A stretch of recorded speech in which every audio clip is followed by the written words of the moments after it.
நாங்கள் எல்லாருமே ரொம்ப சந்தோஷமா உங்களை சந்திக்க நாங்கள் வந்திருக்கிறோம்.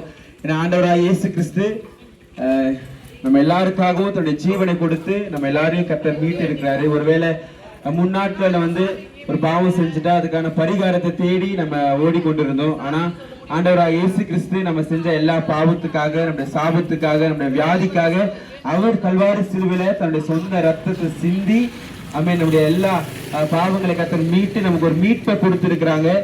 அதனால அவர் இயேசு சொல்றாரு, உங்கள் துக்கம் சந்தோஷமாய் மாறும். ஒருவேளை உங்க பாவத்தினாலும் உங்க வாழ்க்கையில துக்கம் இருக்கலாம், உங்க கடன் பிரச்சனைனாலும் உங்க வாழ்க்கையில துக்கம் இருக்கலாம், கணவன் மனைவி பிரச்சனைனாலும் உங்க வாழ்க்கையில துக்கம் இருக்கலாம், பண போராட்டத்தினால துக்கம் இருக்கலாம், சகோதரக்குள்ள பிரச்சனை அதனால உங்களுக்கு துக்கம் இருக்கலாம். இப்படி எந்த துக்கம் இருந்தாலும் இயேசு சொல்றாரு, உங்கள் துக்கம் சந்தோஷமா மாறும். ஏன்னா அவர் துக்கத்தை சந்தோஷமாக மாற்றும்படியாக தான் இந்த உலகத்துல வந்தாரு. எங்க வாழ்க்கையில எங்களுக்கு இருந்த எல்லா துக்கத்தை அவர் சந்தோஷமா மாற்றி இருக்கிறார். அந்த சந்தோஷத்தை உங்க கூட பகிர்ந்து கொள்ளும்படியாக நாங்க வந்திருக்கிறோம். நிச்சயமாகவே நீங்க ஆண்டவராக இயேசு கிறிஸ்துவ உங்க இருதயத்துல ஏற்றுக்கொள்ளும் பொழுது அவர் உங்களுடைய துக்கங்களை கர்த்தர் மாற்றுவார். எப்பேற்பட்ட சாபமா இருந்தாலும் சரி, பாவக்கட்டுகளா இருந்தாலும் சரி, மந்திர சூனி எதுவா இருந்தாலும் அவரால் கூடாத காரியம் ஒன்றுமே இல்லை என்று நாங்க விசுவாசிச்சோம். எங்க வாழ்க்கையில கர்த்தர் செஞ்சாங்க. அதை தான் நாங்க சொல்ல வந்திருக்கிறோம். கர்த்தர் நிச்சயமாகவே எங்களுக்கு செய்தவர் உங்களுக்கும் கர்த்தர் நிச்சயமாக செய்வார். அவர் எல்லாரையும் அவர் சமமா தான் பார்க்கிறார். பணக்காரங்க ஏழை அப்படின்ற ஏற்றத்தாழ்வு இயேசு கிட்ட கிடையாது. அவர் எல்லாரையும் அவர் நேசிக்கிற தெய்வமா இருக்கிறார்.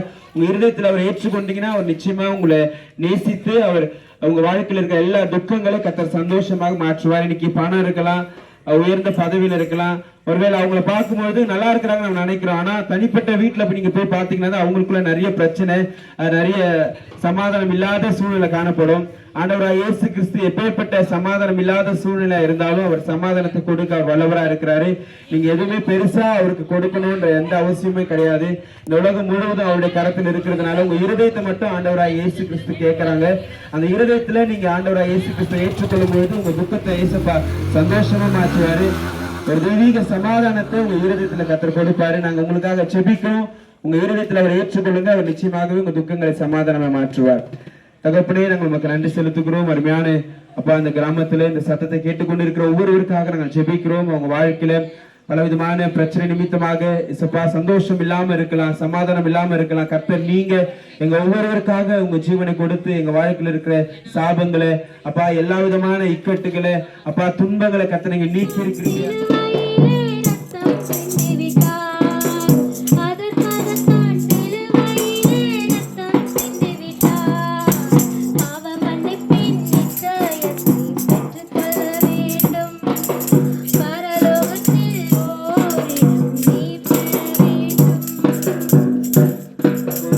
இருதயத்துல உங்களுக்கு என்ன தேவை இருந்தாலும் சரி, அது எவ்வளவு பெரிய காரியமா இருந்தாலும் சரி அவரால் செய்ய முடியும். அவர் அவ்வளவு பெரிய தெய்வமா இருக்கிறார். அந்த உலகம் முழுவதுமாக அவர் தான் உண்டாக்கி இருக்கிறார். அவரால் கூடாத காரியம் ஒன்றுமே இல்லை அப்படின்னு வேதத்துல நாம வாசிக்கிறோம். அதனால உங்க வாழ்க்கையில எவ்வளவு பெரிய பிரச்சனை இருந்தாலும் சரி, பாடுகள் இருந்தாலும் சரி, ஆண்டவர் இயேசு கிறிஸ்து உங்களை அழைக்கிறார். வருத்தப்பட்டு பாரம் சுமக்கிறவர்களே, நீங்கள் எல்லாரும் என்னிடத்தில் வாருங்கள், நான் உங்களுக்கு இளைப்பாறுதல் தருவேன் அப்படின்னு ஒரு அழைப்பு நம்மளுக்கு கொடுக்கிறாரு. அந்த அழைப்பினை ஏற்றுக்கொண்டு அவங்க இருதயத்தில் ஆண்டவராக இயேசு கிறிஸ்துவை ஏற்றுக்கொள்ளும் பொழுது உங்க வாழ்க்கையில் இருக்கிற எல்லா கட்டுகளை அவர் மாற்ற அவர் வல்லவராக இருக்கிறார். உலகத்தினால, உலக மனுஷங்களால ஒருவேளை நீங்க நொந்து போயிருக்கலாம். ஒருவேளை வியாதி நமக்கு இருக்கும்பொழுது நிறைய பேர் நம்ம ஒதுக்க ஆரம்பிப்பாங்க. நம்ம ஏழையா இருக்கும்போது அநேக நம்மளை ஒதுக்க ஆரம்பிப்பாங்க. நம்ம சரியா படிக்காத பொழுது அநேக ஜனங்கள் மத்தியில நம்ம தூஷிக்கப்படுவோம். ஆனா நம்ம எந்த நிலைமையில இருந்தாலும் ஆண்டவராக இயேசு கிறிஸ்து நம்ம ஏற்றுக்கொள்ள வல்லவரா இருக்கிறார். அவரிடத்துல எந்த பாரபட்சமே கிடையாது. அவர்கிட்ட எந்த ஏற்றத்தாழ்வும் இல்லை. மனுஷங்க தான் பெரிய ஆளுங்க, பணக்காரங்க, ஏழைங்க, படிச்சவங்க அப்படின்னு பிரிச்சு பார்ப்பாங்க. ஆனா ஆண்டவராக இயேசு கிறிஸ்து ஒரு நாளும் மனுஷங்களை பிரிச்சு பார்க்கிறவர் அல்ல. அவர் எல்லாருக்குமே அவருக்கு சமந்தான். அவரை நம்ம கிட்ட எதிர்பார்க்கிற ஒரே ஒரு காரியம், உங்க இருதயத்தை நீங்க அவருக்கு கொடுக்கணும். அப்படி நீங்க கொடுத்தீங்கன்னா அவர் உங்க உள்ளத்துல உங்க வாழ்க்கையில இருக்கிற எல்லா பிரச்சனைகளை ஆண்டவராக இயேசு கிறிஸ்து மாற்ற வல்லவராக இருக்கிறார். உங்க இருதயத்துல ஏற்றுக்கொள்ளுங்க. அவர் எங்களை பாதுகாத்தார், எங்களை பலப்படுத்தினார், எங்க வாழ்க்கையில இருந்த பாவங்களை அவர் நீக்கினார். இன்னைக்கு எல்லாத்துக்குமே ஒரு வழி இருக்கு. ஆனா பாவத்துக்கான பரிகாரம் இந்த உலகத்துல எதுவுமே இல்லை. ஆனா ஆண்டவராக இயேசு கிறிஸ்து அந்த பாவத்தை முற்றிலுமாக நீக்கும்படியாக இந்த உலகத்துல அவருடைய சொந்த ரத்தத்தை கொடுத்து நம்ம எல்லாருடைய பாவங்களை அவர் கழுவி இருக்கிறார். நம்ம எல்லாரும் சுத்திகரிக்கப்பட்டு இருக்கிறோம். நம்ம எல்லாரும் நீதிமான்களா இருக்கிறோம், பரிசுத்தவான்களா இருக்கிறோம். ஆண்டவராக இயேசு கிறிஸ்து நிச்சயமாக நம்மளை ஆசீர்வதிக்க அவர் வல்லவராக இருக்கிறார். அவர் சீக்கிரம் வரப்போகிறார். அதனால மனம் திரும்பும்படியாக உங்களை அழைக்க வந்திருக்கிறோம். நீங்க மனம் திரும்பி அவரை உங்களை உள்ளத்துல ஏற்றுக்கொள்ளும் பொழுது அவர் நிச்சயமாகவே உங்களை ஆசீர்வதிப்பார், உங்களை பாதுகாப்பார், உங்களை கைவிடாம நடத்துவார். இப்ப நாங்க எல்லாரும் சேர்ந்து உங்களுக்காக நாங்கள் ஜெபிக்க ஆசைப்படுறோம். நீங்களும் ஆண்டவராகிய இயேசு கிறிஸ்துவை ஏற்றுக்கொள்ள விருப்பமா இருந்தீங்கன்னா உங்க இருதயத்துல அவரை ஏற்றுக்கொள்ளுங்க. உங்க இருதயத்துல கை வச்சு நீங்க ஜெபம் பண்ணுங்க. அவர் நிச்சயமாகவே உங்களை பாதுகாப்பார். தகப்பனே, நாங்கள் நமக்கு நன்றி செலுத்துகிறோம். இந்த நாளில அருமையான ஜனங்களை இந்த சத்தத்தின் மூலியமாக சந்திக்க கர்த்தர் கொடுத்த கிருபைகளுக்காக நன்றி செலுத்துகிறோம். அப்பா, இந்த வார்த்தைகளை யாரெல்லாம் கேட்டிருக்காங்களோ அவங்க இருதயத்துல கர்த்தர் நீங்க வாங்க. அப்ப அவங்க எல்லா பலவீனங்களை கத்த நீக்குங்க. அவங்க இருதயத்தில் இருக்கிற கவலைகள், மனுஷங்களால ஏற்பட்டிருக்கிற காயங்களை கத்த நீங்க கட்டுவீராக. அப்பா ஸ்தோத்திரம். ஒருவேளை குடும்பத்திற்குள்ளாகவே அநேக பிரச்சனைகள் இருக்குமானால் கத்தர் அந்த எல்லா பிரச்சனைகளுக்கு சமாதானம் இங்க இருக்கிற ஒவ்வொருவருக்கும் கத்த நீங்க கொடுக்க முடியாது நாங்கள் செபிக்கிறோம். இந்த உலகத்துல பூமியில பிறந்து அவர் சிலுவையில் அடிக்கப்பட்டு மறித்து 3ஆம் நாள் உயிர்த்தெழுந்து இந்த உலகத்தை ஸ்தலத்தை ஆயத்தப்பட்டு கொண்டிருக்கிறார். அதை பத்தி தான் சொல்லிக் கொண்டிருக்கிறோம். தேவ ஜனங்களே, அன்பான ஜனங்களே கேளுங்க.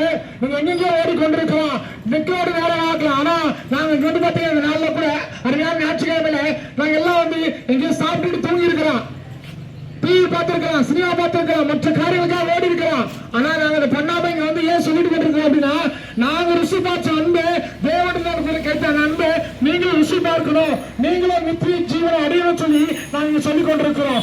இங்க அங்கங்க போய் கொண்டிருக்கிறோம். ஒரு நிமிஷம் அப்படி கதை கொடுத்து கேளுங்க. வேற ஆவியாளர் உங்களுக்காக எனக்காக இந்த பூமியில வந்து ஒரு மனுஷன் எப்படியெல்லாம் வாழணும், ஒரு மனுஷன் எப்படியெல்லாம் நடந்து கொள்ளணும் அப்படின்னு சொல்லி நம்ம கற்றுக் கொடுத்து போயிருக்கிறார். இந்த உலகம் பாத்தீங்கன்னா சரித்திரத்தில் சொல்லப்பட்டிருக்கிறது. கிமு கிபி ரெண்டு விஷயங்கள் சொல்லப்பட்டிருக்குது.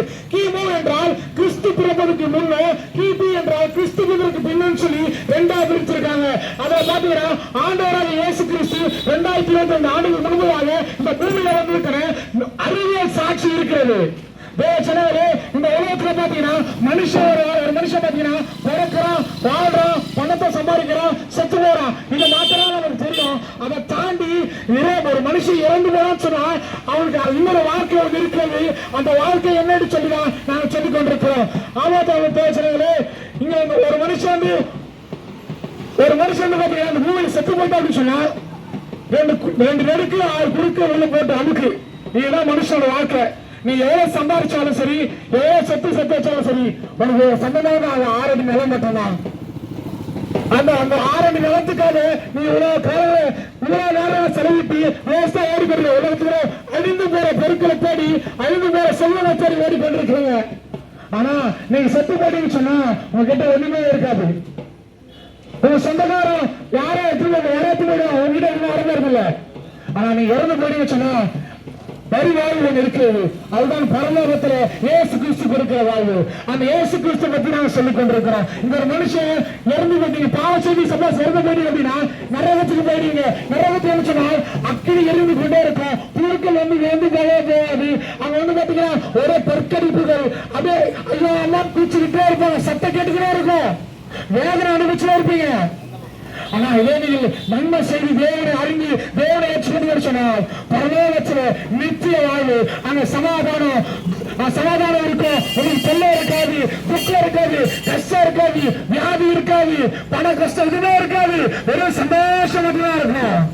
அந்த சந்தோஷத்தை நாங்க பெற்றுக்கொள்கிறோம். அதே சந்தோஷத்தை நீங்கள் பெற்றுக்கொள்ள முடியாதுதான். இந்த நாளில கூட நாங்கள் ஒரு பிரமாணமாய் வந்து அறிவித்துக் கொண்டிருக்கிறோம். அந்த சிலவரே நாட்கள் கொஞ்சமா இருக்கிறது. இந்த நாட்களை பிரயோஜனப்படுத்திக் கொள்ளுங்கள். ஏதோ நாங்க வந்து சொல்றோம், அது உங்களுக்கு வந்து கேட்க இல்லைன்னு சொல்லல. ஆனா நாங்க உண்மை நாங்க வந்து பாத்தீங்கன்னா எல்லாருமே ஒவ்வொரு முக்கியமான வேலையில இருக்கிறவங்க, எல்லாரும் படிச்சிருக்காங்க, எல்லாம் நல்ல நிலைமையில இருக்காங்க. நாங்க வந்து ஏதோ அசட்டா செஞ்சு இருக்கலாம். நாங்க ஏன் வந்து சொல்றோம் அப்படின்னா, நாங்கள் இயேசுவை நம்பினோம். இயேசு எங்களை வந்து ஆசீர்வதித்திருக்கிறார். அந்த ஆசீர்வாதத்தை நீங்களும் இயேசு நம்பதை பெற்றுக்கொள்வீர்கள் என்று சொல்லிக் கொண்டிருக்கிறோம். ஜனங்களே, இந்த நாளில் கடைசி நாட்கள் ஆங்கிலே பார்த்தீங்கன்னா போர் நடந்து கொண்டிருக்கிறது. ஆங்கிலே பார்த்தீங்கன்னா அழிவுகள் ஒரே மரண செய்தி நடந்து கொண்டிருக்கிறது. நீங்க கேட்டுக்கொண்டிருக்கீங்க, செய்தியில பார்த்துக் கொண்டிருக்கீங்க.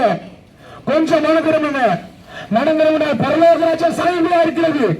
நீங்க வந்து பாத்தீங்கன்னா பிரதர் நீங்க சொல்றீங்க எனக்கு புரியுது, ஆனா என் சூழ்நிலை நான் எங்கேயுமே வர முடியாது, என்ன வீட்டுல வரமாட்டாங்க அப்படின்னு சொல்றீங்களா? ஒன்னும் பிரச்சனை இல்லை. நீங்க இருக்க இடத்துல கண்ண மூடுங்க. இங்க இருக்கிற சகோதரர் உங்களுக்காக செலவு பண்ணுவாங்க. அதனால பாத்தீங்கன்னா இங்க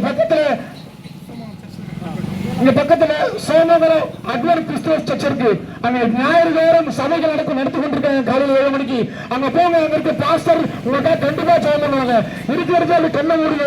எங்க சகோதரர்களுக்காக ஜெபம் பண்ணுவாங்க. கர்த்தர் உங்களை ஆசீர்வதிப்பார். வியாதியின் கொடுமையினால் விளைவுகள் பல, சத்ருவின் சாகத்தால் சஞ்சலங்கள் சில. வியாதியின் கொடுமையினால் விளைவுகள் பல, சத்ருவின் சாகத்தால் சஞ்சலங்கள் சில. அவற்றை மேற்கொள்ள கண்டிடுவாய் தேவனை, அவரை மேற்கொள்ள கண்டிடுவேன் தேவனை. அருளுள்ளம் படைக்க அற்புதநாதனை, எல்லோரும் இயேசுகிட்ட வாங்க, உங்க இல்லத்தை மறக்காம தாங்க. எல்லோரும் இயேசுகிட்ட வாங்க, உங்க இதயத்தை மறக்காம தாங்க.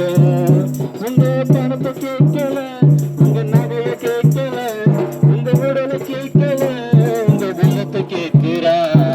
எல்லோரும் இயேசுகிட்ட வாங்க, உங்க இதயத்தை மறக்காம தாங்க.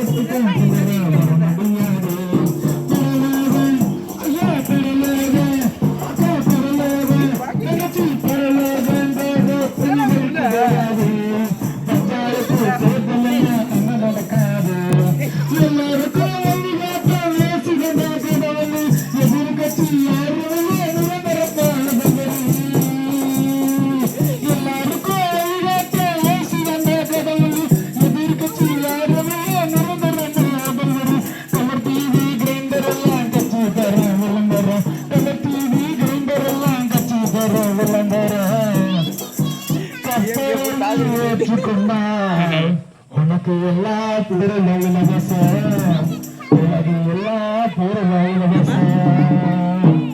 கச்சிக்கடி கலர் கலரா கச்சிக்கடி கலர் கலரா பறக்காது, கலகோட்டு போட்டுக்கும் சிலர வர முடியாது, கலகோட்டு போட்டுக்கும் சிலர வர முடியாது.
சாமி நல்ல சாமி நம்புறந்த விடுதலை சாமி சாமி நல்ல சாமி நம்பி வந்த விடுதலை சாமி இந்த உலகத்தை கலக்கிடே அதில் தெரிந்தெடுத்து நானும் ஏற்றுதே நாம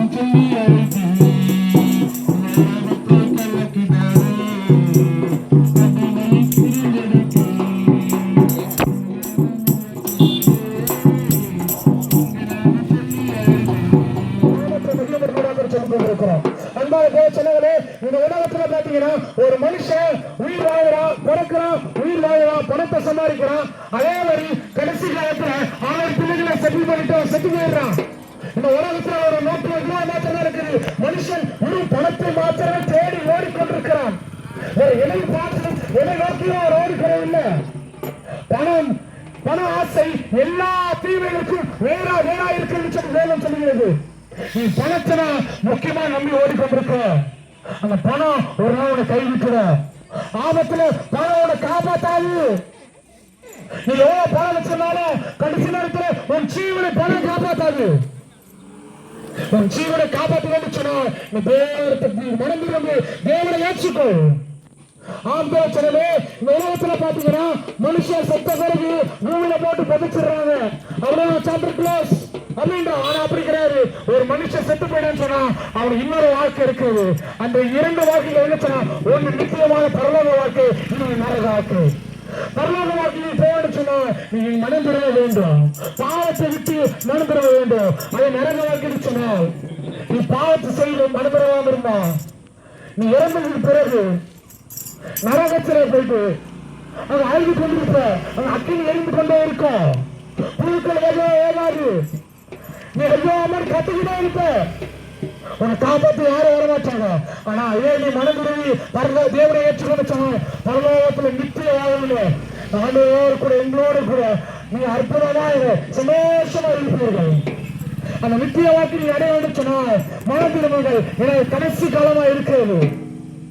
இதே ரச்சனை நாள் அனுகிரகத்தின் காலம். தேவச்சனங்களே, மனந்திரமாக சொன்னா இந்த கடைசி காலத்துல உங்களை காப்பாற்ற ரொம்ப கஷ்டமா இருக்கும், ரொம்ப கடினமான காரியமா இருக்கும். நீங்க சொல்றது புரியுது. ஆனா என்னால வர முடியாது சூழ்நிலை அப்படின்னு சொல்றீங்க. இருக்கிற இடத்துல கண்களை மூடுங்க. உங்களுக்கு சொல்லிப்பார்கள். அது மாத்திரம் இல்ல, இங்க வந்து பாத்தீங்கன்னா அட்வென்ட் கிறிஸ்தவ சபை இருக்காது. இங்க பகுதியில பாத்தீங்கன்னா அருகில இருக்கிற அட்வென்ட் கிறிஸ்தவ சபை இருக்காது. இங்க வார சண்டே பாத்தீங்கன்னா 7 மணிக்கு ஆராதனை நடந்து கொண்டிருக்கிறது. நீங்க அங்க போன அங்க இருக்க பாஸ்டர் உங்களுக்காக ஜெபிப்பாங்க. நீங்க ஜெபித்துக் கொள்ளுங்கள். தேவன் உங்களை கிருபை தந்து ஆசீர்வதிப்பாராக. கர்த்தர் ஆசீர்வதிப்பார்.